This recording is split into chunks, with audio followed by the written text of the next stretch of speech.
It was passed into law. The truth of the matter is Obamacare was actually two parts. The second part was the health care bill passed into law in March of 2010.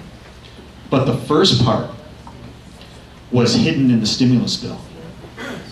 That's right. In the stimulus bill was hidden a section about 600 pages deep, creating the Federal Coordinating Council for Comparative Effectiveness Research. It was funded for $1.1 billion, and the 15 members of the Rationing Board were to be appointed by the President.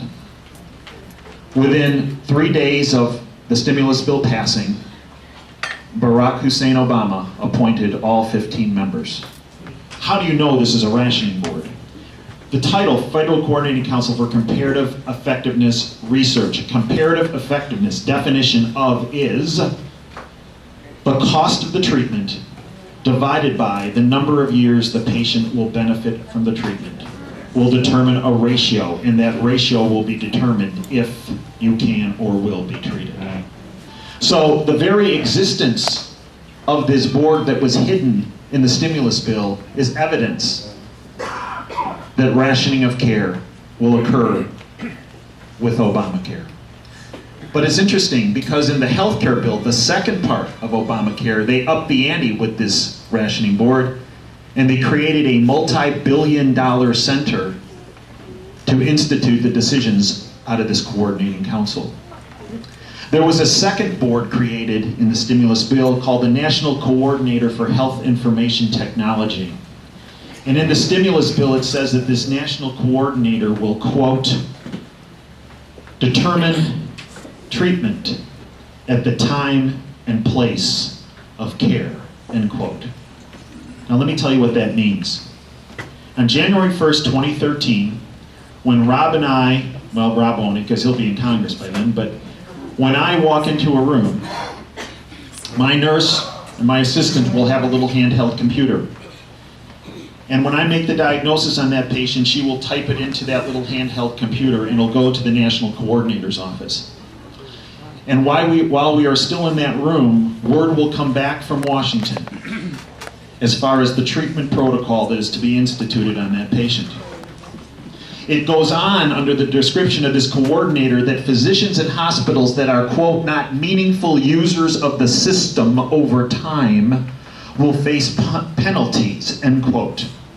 So I was asked to speak to members of Congress, and I put this to members, over 100 members of the House.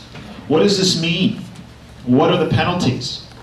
I go, are you trying to tell me that come January 1st, 2013, if a patient comes in and we send that diagnosis code and it comes back that I have to do A, B, and C, and I know A and B won't work because I've been doing this for 30 years and I'm going to do what's right for that patient and do C, that I'm going to be punished and penalized?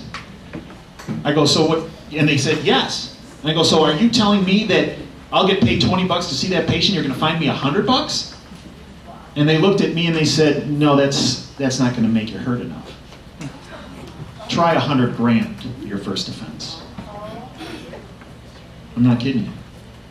And then I said, okay, well, you know me, I'm going to do what's right for the patient, so I'm going to take care of that patient the right way as opposed to the way federal bureaucrats want me to do it. What happens the second time I do it? Because that'll probably be the next patient. And I said, are you telling me I'm going to get fined $100,000 again? And they looked at me and they said, no, Dave, you're going to go to jail. I started laughing. They didn't.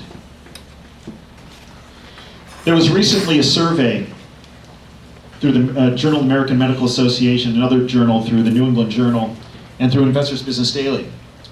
And it showed that 46% of all physicians are going to leave the practice of medicine when Obamacare kicks in. So we're going to have 32 million more people in our healthcare system, according to Obama.